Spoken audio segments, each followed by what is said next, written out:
Hi teachers అందరికీ నమస్కారం. Welcome back to our channel Surya smart ideas. నేను మీ Suryakala madam. ఇప్పుడు ఏపీ మరియు తెలంగాణలో డిఎస్సి టైం అని చెప్పవచ్చు. నోటిఫికేషన్స్ వచ్చాయి కదా.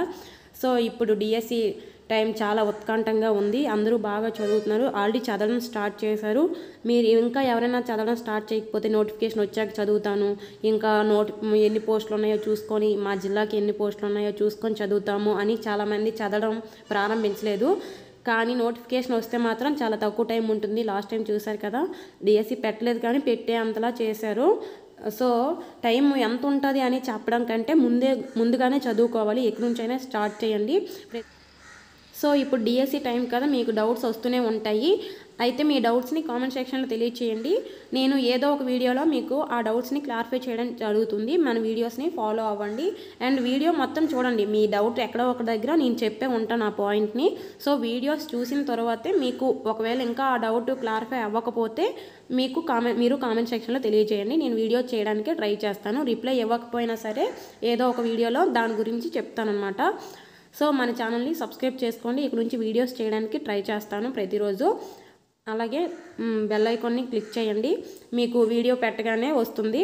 మీరు టైం వేస్ట్ చేసుకోకుండా వీడియో వచ్చిందో లేదో అని యూట్యూబ్లోకి వెళ్ళి చూడాల్సిన అవసరం లేదు. మీరు బెల్ ఐకాన్ని యాక్టివేట్ చేసుకొని ఉంచితే నేను వీడియో పెట్టగానే మీకు వస్తుంది. కాబట్టి నోటిఫికేషన్లో మీరు ప్రత్యేకించి వెళ్ళి చూడాల్సిన అవసరం లేదు. అలాగే లైక్ చేయండి, వీడియోని మీ ఫ్రెండ్స్కి షేర్ చేయండి, ఎవరికైతే యూజ్ అవుతుందో వాళ్ళందరికీ. అయితే ఇప్పుడు ఏపీ మరియు తెలంగాణలో డిఎస్సి నోటిఫికేషన్స్ రిలీజ్ అవుతున్నాయి. దానికి ఎలా చదవాలి, మీరు టీచర్ జాబ్ సాధించాలంటే, మీకు టీచర్ జాబ్ రావాలి అంటే ఎలా చదవాలి, నా ప్రిపరేషన్ స్ట్రాటజీ అంతా ఆల్రెడీ అన్ని వీడియోస్లోనే చెప్పాను, చాలా వీడియోస్లో. అయితే ఇప్పుడు ఎలా చదవాలి, ఎలా స్టార్ట్ చేయాలి, ఎక్కడి నుంచి టైం టేబుల్ ఎలా వేసుకోవాలి, రివిజన్ ఎలా చేయాలి అనేది ఈ వీడియోలో డిస్కస్ చేద్దాము. చూడండి వీడియో ఎండింగ్ వరకు. మీకు టీచర్ జాబ్ రావాలంటే ఏం చేయాలి? ఫస్ట్ ఆఫ్ ఆల్ ఏం చదవాలి? మొత్తం మనకి డిఎస్సి అంటేనే text books, only text books చదివితే సరిపోతుంది. అవి గవర్నమెంట్ టెక్స్ట్ బుక్స్ మాత్రమే. మీరందరూ కొంతమంది ఏమైనా మెటీరియల్స్ చెప్పండి అని చాలామంది ఎక్కువ అడుగుతూ ఉంటారు. మెటీరియల్స్ మొత్తం అవాయిడ్ చేయండి. ఓన్లీ టెక్స్ట్ బుక్స్ మాత్రమే ఎక్కువగా చదవడానికి ట్రై చేయండి. మెటీరియల్స్ ఎప్పుడు అంటే టెక్స్ట్ బుక్స్ అన్నీ చదివాక, ఒకవేళ ఆ టెక్స్ట్ బుక్ మీకు అవైలబుల్గా లేకపోతే మీరు ఆన్లైన్లో టెక్స్ట్ బుక్స్ చదివితే, అప్పుడు ఆఫ్లైన్లో మీరు ఏమైనా ఈ టెక్స్ట్ బుక్స్ అవైలబుల్గా లేకపోతే అప్పుడు మాత్రమే మీరు ఈ మెటీరియల్స్ అనేవి గ్యాదర్ చేసుకోండి. అవైనా సరే మెటీరియల్స్లో ఎక్కువ తప్పులు ఉంటాయి కాబట్టి కొన్ని సరి చూసుకొని మరీ చదవాల్సి ఉంటుంది. సో మెటీరియల్స్ ఎక్కువగా మీరు అవాయిడ్ చేయండి, ఓన్లీ టెక్స్ట్ బుక్స్ చదవండి. అయితే ఏపీ వాళ్ళు సిలబస్ ఏం చదవాలి అనేది ఇంకా క్లారిటీ లేదు కాబట్టి నేను ఒకసారి డిఎస్సి సిలబస్ కోసం టెక్స్ట్ బుక్స్ ఏ ఇయర్స్ చదవాలి అని ఒక వీడియో చేశాను. ఆ వీడియో లింక్ డిస్క్రిప్షన్లో ఉంటుంది. మ్యాక్సిమం అలానే ఉంటుంది సిలబస్ అనేది. ఎందుకంటే లాస్ట్ టైం మొన్న డిఎస్సి నోటిఫికేషన్ సిలబస్ ఇచ్చారు కానీ అందులో ఏం క్లారిటీ లేదు. ఇప్పుడు 18 సిలబస్ అంతా పెట్టారు అందులోని.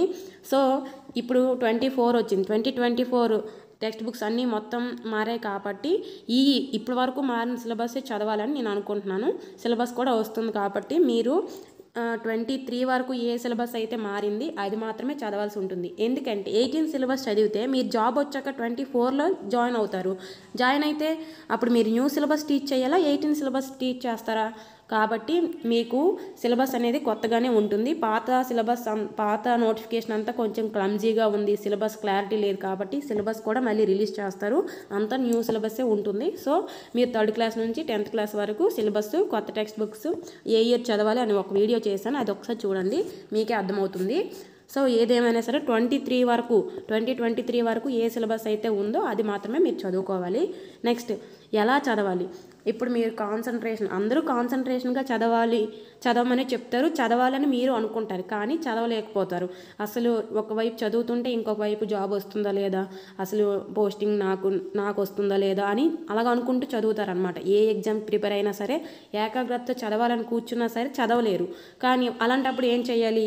నేను చదవలేకపోతున్నాను, ఏకాగ్రతతో చదవలేకపోతున్నాను, చదివినా గుర్తుండట్లేదు అనుకునే వాళ్ళు చిన్నగా ఇలా నోట్స్ రాసుకుంటూ పక్కన చిన్నగా రాసుకుంటారు కదా, ఇలా పెన్తో రాసుకొని ఇలా రౌండ్ చేసుకోవడం, అలా చదువుకుంటూ వెళ్ళాలన్నమాట. అలా చదివితే ఆ వర్డ్ అనేది, ఇక్కడ రాసిన వర్డ్ అనేది మీకు గుర్తుంటుంది. అట్లీస్ట్ మనం ఆప్షన్స్ చూసినప్పుడు నేను చదివాను ఇలా ఎలిమినేట్ చేయడానికైనా ఉపయోగపడుతుంది. అందుకనే మీరు స్మాల్ నోట్స్ అనేది మీరు ప్రిపేర్ చేసుకుంటూ చదవాలి, లేదా రఫ్ నోట్స్ అయినా రాసుకుంటూ చదవాలన్నమాట. సో అలా చదివితే మీకు బాగా గుర్తుంటుంది అండ్ ఎగ్జామ్లో కూడా గుర్తొస్తుంది అనమాట. అలా చదవండి. నోట్స్ ప్రిపేర్ చేసుకుంటూ చదివే కొంతమంది చదువుతారు. సో ఇప్పుడు నోట్స్ ప్రిపేర్ చేసుకొని చదివే అంత టైం ఉండదు. ఎప్పుడో అంతకుముందు చదివి ఉంటారు కదా, నోట్స్ రాసే ఉంటారు కదా. సో అలా నోట్స్ రాసుకుంటూ చదువుకోండి. పెద్ద నోట్స్లో రాసుకొని చదివే అంత టైం ఉండదు. సో చిన్న నోట్స్ లేదా రఫ్ నోట్స్ రాసుకుంటూ మెయిన్ వర్డ్స్ అంటూ రాసుకుంటూ ఇలా రౌండప్ చేసుకుంటూ చదువుకోండి. నేను కూడా అప్పుడు అలానే రాసుకుంటూ చదువుకునేదాన్ని. జస్ట్ ఇలా చిన్న ఆ వర్డ్స్ మెయిన్ వర్డ్స్ రాసుకుంటూ ఇలా రౌండప్ చేసుకుంటూ చదువుకునేదండి, అండర్లైన్ చేసుకుంటూ. సో అలా గుర్తుండేది నాకు. అండ్ నెక్స్ట్ ఎలా మొదలు పెట్టాలి అని చాలామంది అడుగుతున్నారు, ఇంకా స్టార్ట్ చేయవలసిన వాళ్ళు. ఇప్పటి వరకు చదివినా సరే చదవలేదు, నేనేం చదవలేదు అనుకుంటారు ఎక్కువ మంది.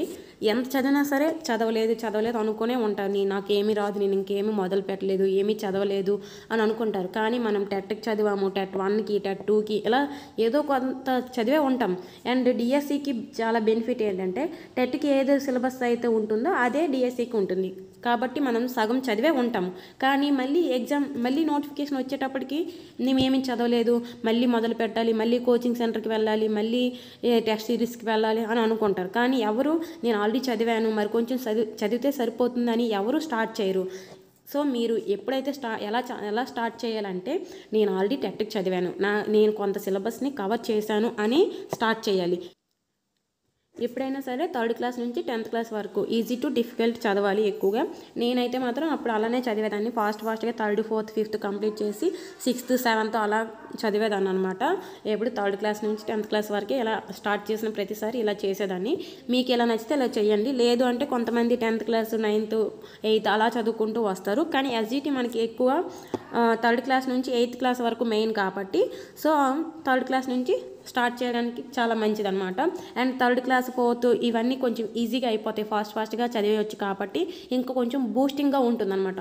నేను కొన్ని టాపిక్స్ చదివేశాను, ఇంకొంచెం ముందుకు వెళ్ళాలి అని ఇంకొంచెం ఫాస్ట్గా వెళ్తూ ఉంటారు. కాబట్టి 3rd క్లాస్ నుంచి స్టార్ట్ చేయడం చాలా బెస్ట్ అనమాట. సో అలా స్టార్ట్ చేయండి.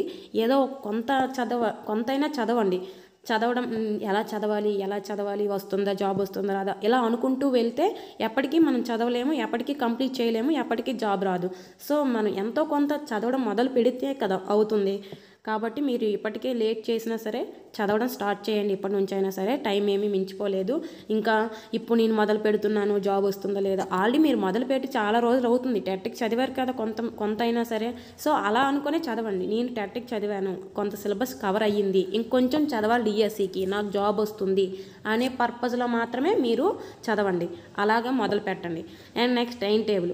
మీరు ఎన్ని గంటలు చదివితే అన్ని గంటలు చదవగలగాలి. ముందు మీకున్న టైం ఏంటి, మీకున్న ఫెసిలిటీస్ ఏంటి, దాని ప్రకారం ఒక టైం టేబుల్ వేసుకోండి. లేదు టైం టేబుల్ వేసుకోవడం రాదు అంటే నా ఛానల్లో నేను టైం టేబుల్ చాలాసార్లు వేశాను.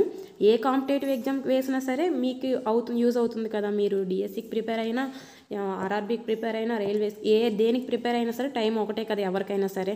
సో టైం టేబుల్ చాలాసార్లు వేశాను. హౌస్ వైఫ్స్కి వేరేగా వేశాను, అలాగే రెగ్యులర్గా చదివే వాళ్ళకి కూడా టైం టేబుల్ వేశాను. ఒకసారి టైం టేబుల్ కూడా వీడియో చూడండి, మీకు అదొక హెల్ప్గా ఉపయోగపడుతుంది. అండ్ నెక్స్ట్ దాన్ని మాడిఫై చేస్తూ మీకు నచ్చిన విధంగా టైం టేబుల్ వేసుకొని చదవండి. అండ్ నెక్స్ట్ రివిజన్ ఎలా చేయాలి, ఎన్ని టైమ్స్ చేయాలి, ఎలా చేయాలని చాలామంది డౌట్స్ అడుగుతూ ఉంటారు. అయితే మ్యాక్సిమం మీరు 1 వీక్లో ఏం చదివారో ఒక దగ్గర రాసుకొని అండ్ నెక్స్ట్ ఆ 1 వీక్ చదివింది మళ్ళీ ఒకసారి జస్ట్ రివిజన్ చేసుకోవచ్చు. అదొక రివిజన్లో 1 టైపు. లేదు అంటే ఈరోజు ఒక సబ్జెక్ట్లో 3 పేజెస్ చదివారు అనుకోండి, నెక్స్ట్ డే అదే టైంలో ఆ సబ్జెక్ట్ తీసినప్పుడు ఆ 3 పేజెస్ కూడా ఒక్కసారి రివిజన్ చేసుకుంటే సరిపోతుంది. అలా రివిజన్ చేసుకుంటూ వెళ్తే అది కూడా అదొక రివిజన్ టైప్ అనమాట. సో డైలీ రివిజన్ చేయొచ్చు, వీక్లీ రివిజన్ కూడా చేయొచ్చు. ఏదైనా సరే మనం చదవడం స్టార్ట్ చేస్తే కదా రివిజన్ అనేది అవుతుంది. సో మీరు రివిజన్ చేసుకోవాలన్నా, టైం టేబుల్ వేసుకొని టైం టేబుల్ ప్రకారం చదవాలన్నా సరే మీరు ముందు స్టార్ట్ చేయాలి. చదవడం అనేది స్టార్ట్ చేయాలి బాగా పక్కాగా. ఏదో చదువుతున్నాం కదా, ఏదో ఈ రోజుకి ఇలా అయిపోయింది, ఈ రోజుకి ఒక 5 పేజీలు చదివేసాం, ఎక్కువ పేజీలు చదివేసాం అని కాదు. చదివిన కొంత అయినా సరే చాలా బాగా నీట్గా స్టార్టింగ్ నుంచి ఎండింగ్ వరకు ఇక్కడ బిట్టు అడిగితే రాసేటట్టు ఉండాలన్నమాట. అంతలాగా చదవాలి. పైన ఏదో చదివేసాము, ఈ బుక్లో చదివేసాము, ఆ బుక్లో చదివేసాము. ఇప్పుడు ప్రిపేర్ అయినప్పుడు ఈ బుక్లో కొంతమంది చదువుతారు. టెట్కి ప్రిపేర్ అయినప్పుడు, మళ్ళీ డిఎస్సికి ప్రిపేర్ అయినప్పుడు ఎవరో ఏదో బుక్ మంచి చెప్పారని అందులో ప్రిపేర్ అవుతూ ఉంటారు కొంతమంది. సో అలా చదవద్దు. మీరు చదవడం స్టార్ట్ చేసినప్పటి నుంచి టెట్కి అయితే ఎప్పటి నుంచి స్టార్ట్ చేశారో అప్పటి నుంచి ఏ బుక్ అయితే చదివారో అప్పటి నుంచి అదే బుక్ ఫాలో అవ్వాలన్నమాట. సో మీరు డిఎస్సికి చదివినంత వరకు అదే ఫాలో అవ్వాలి. ఇవన్నీ నేను చెప్తున్నప్పుడు మీరు వింటున్నప్పుడు చాలా బాగానే ఉంటుంది. ఇవి తెలిసినవేలే మేడం, మళ్ళీ కొత్తగా ఏం చెప్పారు, ఇవి నాకు తెలుసు అని అనుకుంటారు. కానీ ఏమీ పాటించరు. ఇందులో ఏ ఒక్కటి కూడా కొంతమంది పాటించరు. ఎవరో కొంతమంది పాటిస్తారు, వాళ్ళే సక్సెస్ అవుతారు. సో ప్రతి ఒక్కరూ, చాలామంది, అందరూ మన వీడియో చూసి ప్రతి ఒక్కరూ సక్సెస్ అవ్వాలి. సో అందుకనే మీరు మాత్రం చక్కగా వినండి, చక్కగా చదవండి. వీడియో ఎండింగ్ వరకు చూసి ప్రతి పాయింట్ని మీకోసమే చెప్పాను, మేడం బాగా చెప్పారు అని మాత్రమే ఆలోచనతో వినండి. అప్పుడు మాత్రమే మీకు నేను చెప్పే ప్రతి పాయింట్ మీకు బాగా అర్థమవుతుంది. మీకోసమే చెప్పాను అన్నట్టు అర్థమవుతుంది. సో ఒకే వీడియోలో అన్ని డౌట్స్ క్లారిఫై చేయడం చాలా కష్టము. ఇంకా వీడియోలు ఎంత అవుతుంది, మీకు చిరాకు వస్తుంది. సో అందుకని ఇక్కడితో ఇది ఆపేస్తున్నాను. నెక్స్ట్ ఇంకా ఏమైనా డౌట్స్ ఉన్నా, నేనేం చెప్పాలనుకుంటున్నాను, నేను మీ దగ్గర ఉండి ప్రిపేర్ చేయించాలనుకుంటున్నాను కాబట్టి నేను చాలా విషయాలు మీతో చెప్పాలనుకుంటున్నాను. కానీ వీడియోస్ చేయలేకపోతున్నాను. డిఎస్సి అనేది చాలా కష్టమేం కాదు. కష్టం అనుకుంటే కష్టమే, నేను అప్పుడు అలానే అనుకునేదాన్ని. బట్ జాబ్ వచ్చిన తర్వాత తెలిసింది ఎలా చదివితే ఎలా వస్తుంది అని. అందుకనే మీకు అన్ని వీడియోస్లో చెప్తున్నాను. కాబట్టి వీడియో ఎండింగ్ వరకు చూడండి. నేను ప్రతి పాయింట్ మీకు అన్నీ చెప్తున్నాను. మాకైతే అప్పుడు చెప్పేవాళ్ళు ఎవరు లేరు, చేసేవాళ్ళు ఎవరు లేరు, అసలు ఏమీ తెలియదు అనమాట. ఏదో అలా చదివాము, అలా వచ్చింది అంతే.